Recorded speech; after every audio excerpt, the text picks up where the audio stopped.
Mean राशि वाले जिस द्वंद से, जिस थकान से गुजर रहे हैं, यह केवल और केवल बुरा वक्त नहीं है। यह शनि की 7.5 का एक कठिन चरण है, जहां ऐसा प्रतीत होता है कि आप अंधेरी सुरंग में चल रहे हैं और प्रकाश की कोई किरण बाकी नहीं है।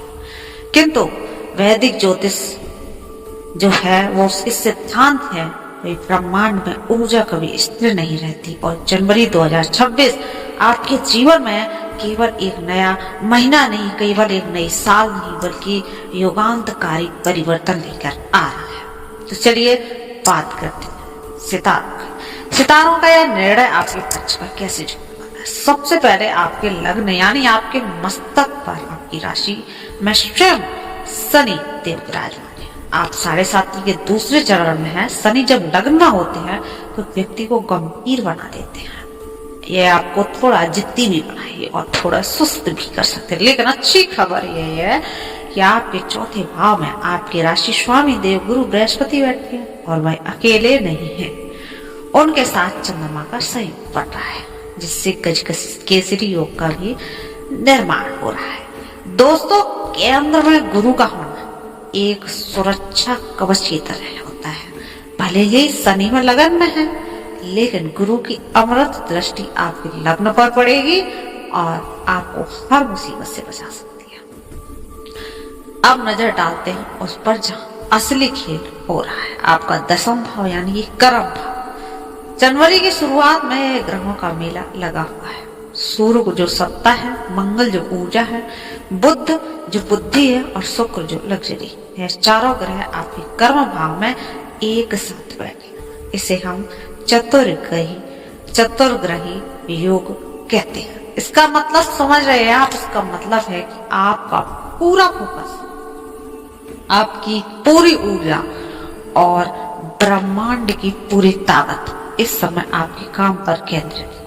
और फिर देखिए 12वें भाव जो है वो यहाँ राहु और शनि का भाव है। 12वें घर का राहु खर्चे और भय का कारक है। यह वह जगह है जहां आप संभल कर रहना है। जनवरी का महीना 2 हिस्सों में बटा है। पहला हिस्सा 1 से 15 फरवरी तक, जो कि मेहनत, भागदौड़ और कार्य क्षेत्र में अपनी धाक जमाना का है, और दूसरा हिस्सा है जो 16 जनवरी के बाद का, जो परिणामों का है। 16 जनवरी को मंगल मकर राशि में प्रवेश करेंगे और 11वें घर उच्च के हो जाएंगे, और यही वह पल है जब आपकी किस्मत का ताला खुलेगा। इस महीने की थीम है जहां बल काम ना आए वहां बुद्धि का प्रयोग करके आप काम करवा सकते हैं, क्योंकि जो पंचमेश चंद्रमा है जो मन को चंचल कर रहा है, और राहु 12वें में है जो आंखों पर पट्टी बांधने की कोशिश कर रहे हैं। लेकिन घबराइए मत, क्योंकि 10वें और 11वें इतने मजबूत है कि अगर आप सही दिशा में कदम बढ़ाया तो यह महीना आपको वह दे सकता है जो पिछले पूरे साल नहीं दे पाया। यह समय एक मरहम की तरह है जो 7.5 के खाबों को घरने आया है। तो चलिए आप इसको विस्तार से जानते हैं और हर एक पहलू पर गहराई से नजर डालते हैं। आपका कैरियर और प्रोफेशन, क्योंकि सबसे ज्यादा हलचल तो यही होती है। मीन राशि वाले आपके 10वें घर में जो सूर्य, मंगल, बुध और शुक्र का योग बना है, हमारे शास्त्रों में विशेषकर ऋषि पराशर के अनुसार इससे अलग अलग मायने। सबसे पहले मंगल का 10वें घर में होना कुल दीपक योग बनाता है। इसका अर्थ है कि इस महीने आप अपने कार्य क्षेत्र में ऐसा कुछ करेंगे या ऐसी सफलता हासिल कर लेंगे कि आपके परिवार या कुल में पहले किसी ने नहीं। आप अपने परिवार का नाम रोशन कर देंगे। दूसरा, सूर्य यहाँ दिग्वली होता है, जिसे राजमान्य योग कहा जाता है, यानी सरकार से, बॉस से या उच्च अधिकारियों से आपको सम्मान मिलेगा। अगर आप प्रमोशन का इंतजार कर रहे हैं तो फाइल आगे बढ़ाने का समय है। तीसरा, शुक्र का यहाँ होना ऐश्वर्य लाता है। आपके काम करने के तरीके से एक चमक आएगी, लोग आपके काम की तारीफ करेंगे। और चौथा, बुध का यहाँ होना आपको सत्यवादी और लोकप्रिय बनाता है। आपकी वाणी में, आपकी कम्युनिकेशन में इतना दम होगा कि लोग आपकी बात सुनेंगे और मानेंगे। अब बात करते हैं समय चक्र की। 1 जनवरी से 15 जनवरी का समय आनंद और संयोग का है। इस दौरान सूर्य और शुक्र साथ है। ऑफिस का माहौल बहुत शानदार रहेगा। बॉस के साथ आपके संबंध मित्रवत रहे। हो सकता है आप ऑफिस की किसी पार्टी में जाएं या बॉस के साथ लंच या डिनर पर जाएं। आप काम बोझ नहीं लेंगे, बल्कि काम में मजा आएगा। आपके जो साथ देंगे, जो लोग हैं, नौकरी बदलने की सोच रहे हैं, उन्हें इस समय अच्छे ऑफर मिल सकते हैं। लेकिन 16 जनवरी के बाद सीन थोड़ा सा बदलेगा। 16 जनवरी को सूर्य मकर राशि में जाएंगे और मंगल भी मकर में, यानी 11वें घर में जाएंगे। यहाँ बॉस थोड़े से सख्त हो जाएंगे। डेडलाइन का प्रेशर रहेगा। वह आपके रिजल्ट्स मांगेंगे। हो सकता है छोटी सी गलती पर आपको डांट भी पड़ जाए, लेकिन डरना नहीं है, क्योंकि मंगल उच्च के होते हैं तो मंगल सेनापति हो जाते हैं। और जब सेनापति उच्च का होता है तो इससे अंदर हाथियों को बल आ जाता है। 16 जनवरी के बाद आपकी मैनेजमेंट स्किल्स और लीडरशिप क्वालिटी इतनी जबरदस्त होगी कि आप अपने से बड़ा टारगेट चुटकी बजाते पूरा कर पाएंगे। व्यापारियों के लिए तो यह समय लॉटरी जैसा है। महालक्ष्मी नारायण योग बन रहा है। अगर आप पर कोई सरकारी टेंडर फंसा था, कोई टैक्स का मामला बन जाता या कोई डील साइन नहीं हो रही थी, 15 जनवरी से पहले कोशिश कीजिए, काम 100% बनेगा। 16 तारीख के बाद तो सीधे लाभ का समय है। एक खास बात है, और यहाँ शत्रुहंता योग बन रहा है। सूर्य 6ठे घर के स्वामी होकर 10वें और फिर 11वें घर में जा रही है। इसका मतलब है कि आपके ऑफिस में दुश्मन जो आपके पीठ पीछे बुराई करते थे, वह या तो शांत हो जाएंगे या खुद ब खुद वहां से हट जाएंगे। उनकी हंसी बंद हो जाएगी। जो लोग कल तक आप पर शक करते थे, अब वह आपकी कामयाबी देखकर हैरान रह जाएंगे। संक्षेप में कहूँ तो करियर के लिए यह महीना ब्लॉकबस्टर। अब आते हैं उस सवाल पर जिसका इंतजार हम सबको है। क्या यह महीना आपकी जेब भरेगा? तो जवाब आप सुन लीजिए, हाँ बिल्कुल भरेगा। शायद आप में से ज्यादा देगा। धनेश और लाभेश का संबंध बनता है तो धन वर्षा होती है। आपके लिए धनेश मंगल है।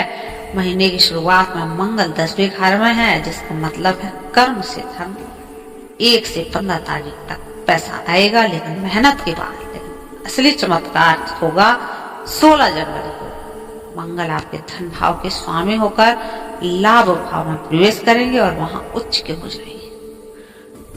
दोस्तों, इसे ज्योतिष में महाधन योग कहा जाता है। इसका असर यह होगा कि 16 जनवरी के बाद आपको अचानक लाभ होने की प्रबल संभावना। अगर आपने कहीं निवेश किया था तो डूब गया था, वह पैसा वापस आ सकता है। शेयर बाजार या ट्रेडिंग करने वालों के लिए गोल्डन पीरियड है, क्योंकि 11वें घर में कई ग्रह जमा हो रहे हैं। इसका मतलब है कि आपके पास पैसा एक रास्ते से नहीं बल्कि कई रास्तों से आएगा। हो सकता है कोई पुराना पैसा फंसा हो, पेमेंट रिलीज हो जाए, या फिर विदेश से कोई बड़ा धन।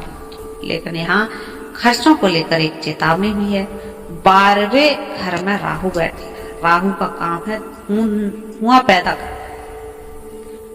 महीने के पहले आधे हिस्से में जब आप पार्टियों में जाएंगे या खुश होंगे, तो आप बिना सोचे समझे खरीदारी भी कर सकते हैं। गाड़ी पर, कपड़ों पर, गैजेट्स पर पैसा खर्च करेंगे। राहु आपका खर्चा कराएगा, लेकिन मंगल आपको इतना कमा कर दे देगा कि यह खर्चा आपको चुभेगा नहीं। फिर भी मेरी सलाह है कि 15 तारीख तक अपना हाथ थोड़ा खींच कर रखिए।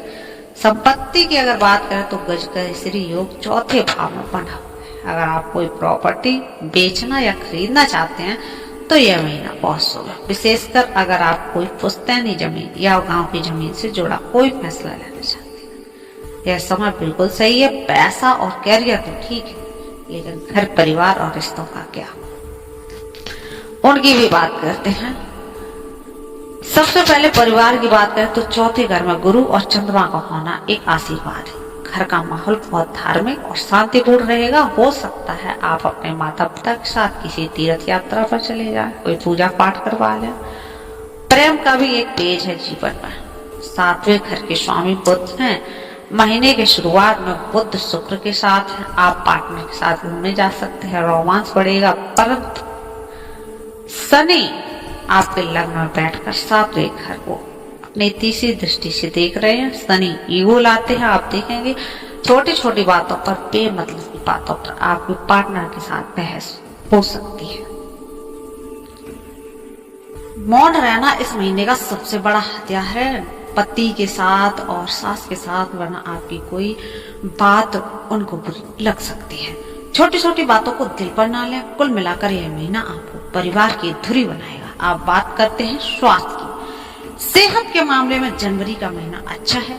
लग्न पर गुरु की दृष्टि रामबाण का काम करेगी। कोई बड़ी बीमारी नहीं दिख रही है। बस एक चीज, क्योंकि अब 7.5 की पीक है, अगर आपकी कुंडली में शनि कमजोर है तो पैरों में दर्द या जोड़ों में तकलीफ हो सकती है। महीने के दूसरे हिस्से में 16 जनवरी के बाद जब मंगल उच्च के होंगे, आप में गजब की ऊर्जा आएगी। आप जिम ज्वाइन कर सकते हैं या अपनी फिटनेस पर ध्यान देना शुरू करें। विद्यार्थियों के लिए 5वें घर का स्वामी चंद्रमा है। सच्चाई यह है कि आपका मन चंचल रहेगा। आप टाइम टेबल को बहुत बढ़िया बनाएंगे, लेकिन उसे फॉलो नहीं कर पाएंगे। किताबें खोलते ही ख्यालों में खो जाएंगे, लेकिन घबराए नहीं। 17 जनवरी के बाद जब बुद्धि 11वीं घर में आएगी, आपकी बुद्धि बहुत तेज हो जाएगी। अगर आपने एग्जाम 15 जनवरी के बाद है तो रिजल्ट भी बहुत अच्छे आएंगे। बस अपनी संगति पर राहु आपको गलत दोस्तों की तरफ खींच सकता है। तो दोस्तों, अगर हम पूरे विश्लेषण को समेटा तो जनवरी 2026 आपके लिए कुछ ऐसा रहेगा। कैरियर में आपको राजा जैसा सम्मान और कुल दीपक बनने का मौका मिलेगा। पैसे के मामले में 16 जनवरी के बाद उच्च के मंगल आपके धनवान बनाएंगे और रिश्तों में परिवार का सुख है। लेकिन पार्टनर के साथ ईगो से बचें और सावधानी यह है कि ऑफिस में अपने चरित्र का खास ख्याल रखें, वरना कलंक लग सकता है। महत्वपूर्ण तारीखों की बात करें तो 1 से 15 जनवरी को मौज मस्ती और बॉस का सहयोग लाएंगे, लेकिन चोरी का भी डर है। 16 जनवरी सबसे बड़ा दिन है जब मंगल का मकर राशि में प्रवेश होगा। यहाँ आपकी असली पावर शुरू होगी। और 17 जनवरी को बुध का गोचर आपकी बुद्धि और व्यापार को गति देगा। अब इस सुनहरे समय का पूरा लाभ उठाने के लिए और 7.5 राहु के दुष्प्रभाव को काटने के लिए आपको कुछ रामबाण उपाय करने होंगे। ध्यान से सुनिए। सबसे महत्वपूर्ण है हनुमान चालीसा, क्योंकि उच्च मंगल है, वो उच्च के हो रहे हैं और शनि लगन में है। हनुमान जी की वह शक्ति है जो इस दोनों को संतुलित कर सकती है। रोज नियम से हनुमान चालीसा का पाठ करिए। यह आपको आत्मविश्वास देगा और शत्रुओं का नाश कराएगा। दूसरा, आपके सुख भाव और लग्न के स्वामी गुरु है। मन की शांति और सही निर्णय लेने की क्षमता के लिए रोज विष्णु सहस्रनाम सुने या फिर पढ़ें। तीसरा है 12वें घर के राहु के लिए और चोरी या हानि के बचने के लिए पक्षियों को रोज दाना डालें। अगर संभव हो तो किसी जरूरतमंद वाले को कंबल का दान कीजिए। अंत में गुरु का मंत्र ओम ग्रागी आपको स्क्रीन पर लिख के आ रहा होगा। जो मंत्र है वो आप गुरु का मंत्र है, वो आप उसका उच्चारण कीजिए। दोस्तों, जनवरी 2026 एक खुला दरवाजा है। शनिदेव परीक्षा ले रहे हैं, लेकिन मंगल देव आपको पास कराने के लिए तैयार करें। बस अपनी नियत साफ रखिए और कर्म करते रहिए। मुझे उम्मीद है कि ग्रहों का यह विश्लेषण आपको आने वाले समय के लिए तैयार करेगा। और अगर आपको हमारी वीडियो पसंद आए तो वीडियो को लाइक करें, शेयर करें और चैनल को सब्सक्राइब करना ना भूलें ऐसी वीडियो देखने के लिए। मेरा